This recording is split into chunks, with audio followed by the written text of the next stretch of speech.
So the best code, like the best thing to do on the command line really in PowerShell when you're actually starting with Wireshark is to write in winget, W-I-N-G-E-T, space, install, space, Wireshark Foundation, and spell Wireshark with a capital W and Foundation with a capital F, dot Wireshark, spell that with a capital W, space, minus minus, accept, minus package, minus agreements, space, minus minus, accept, minus source, minus agreements, all in lowercase. That is going to be the best way forwards for you to install Wireshark if you're using a Windows 10 machine like I am. Welcome to the podcast. We're going to be talking about how Wireshark came into existence on my cybersecurity journey. The Little Root Lab is a homegrown, self-learning journey into IT and cybersecurity, narrated by Simon Arnold. It is being built from the ground up, documenting progression through systems, networking, and SOC concepts as it develops, including the mistakes, the learning process, and the real-world growth that comes with it. It is hoped that viewers find value in the series and are able to take something useful from the journey as it unfolds. Enjoy. So welcome back everyone, it's Simon here from the Little Root Lab. And yeah, happy bank holiday everyone really. I guess in Berlin you don't have one really, but in southern Germany we have bank holidays like, like kids, eating gummy bears basically. I mean, it's astounding how many bank holidays we have down here. Do we really need them all? I don't think so. Anyway, welcome back. And today marks my 7th month anniversary of cybersecurity, from not knowing a damn thing to today, installing Wireshark on my Windows 10 and knowing that my glass ceiling, if you listened to the last episode, was really threat hunting. So I've absorbed a lot of cybersecurity knowledge within the last 7 months, and still continuing. On the job front, I've been applying for jobs quite often, actually every day, 1 job per day over the last 4 days.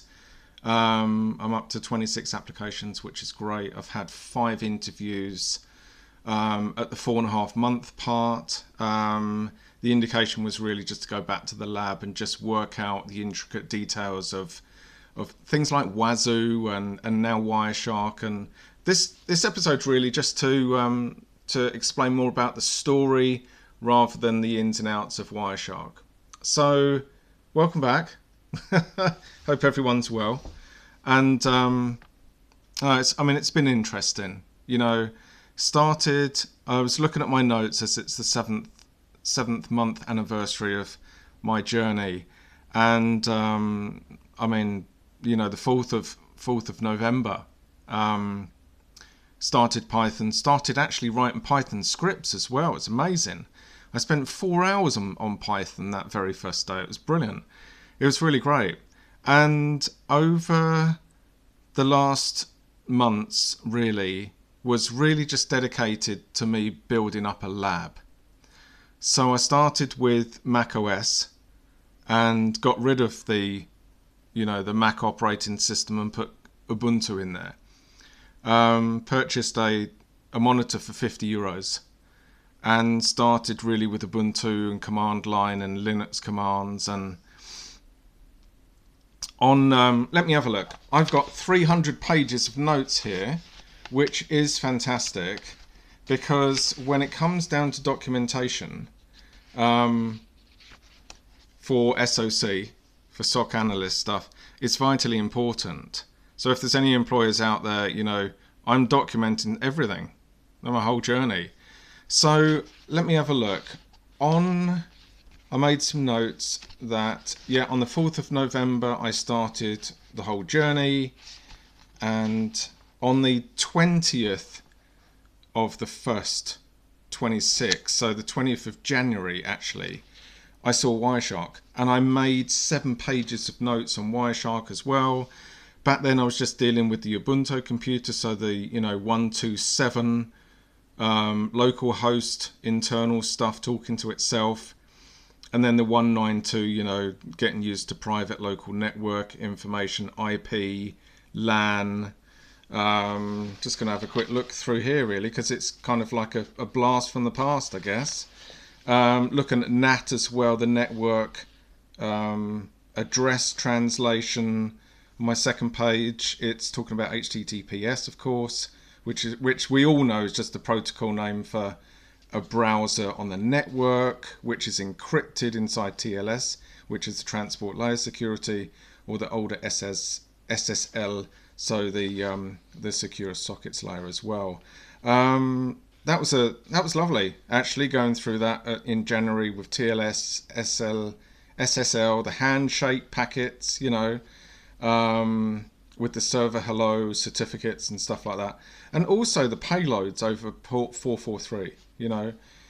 I look back then at CAP, so the packet capture as well, which Wireshark is known for, with Wireshark TCP dump as well. Where's this going? What I'm trying to say is the fact that I completely missed and forgot about Wireshark, which is why I'm coming back now.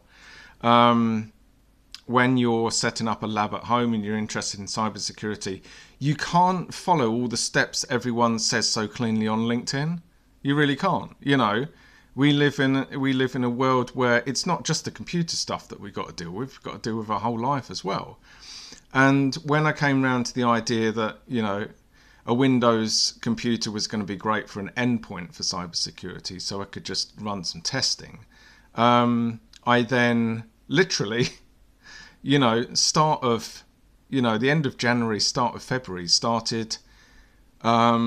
I sold my Rode microphone for my professional podcast, and that was worth €150. And I swapped it straight up for a €55 computer without a monitor, without a keyboard, without a mouse, without anything, with I think 16 gigabytes of RAM. And to be honest, I completely forgot Wireshark. So between January and I think probably about April, the emphasis was really on, learning from those 300 pages of notes and continuing the notes as well. And just getting this damn lab set up properly. And it's been set up properly now for about 3 weeks. So it's functioning great. And Wireshark with the command that I told you at the very start of the podcast, I put that in really. I didn't want any regional tracking on my, the two, I didn't want the geographical regional tracking on Wireshark. So I just use a different line, and it's so much better, really. So that's where we are, really. Conclusion? Don't know, really. Everyone can tell you so much what you should do in cybersecurity. It's so ambiguous most of the time that you really have to, if you have the mind like me, you can kind of just see through the stuff that isn't really that authentic, to be honest.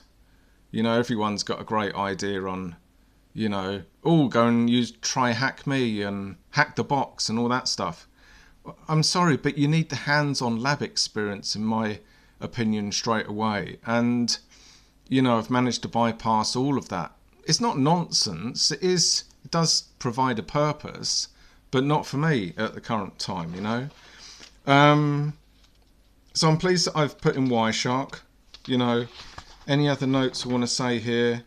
If you're starting up your lab, you're starting up cybersecurity, page 3, I've got PCAP, which is the packet capture. Of course, you have to know about that. What is a domain? Because when you use ping, for the google.com, just test really to see if the ping comes back positive, which is great to try.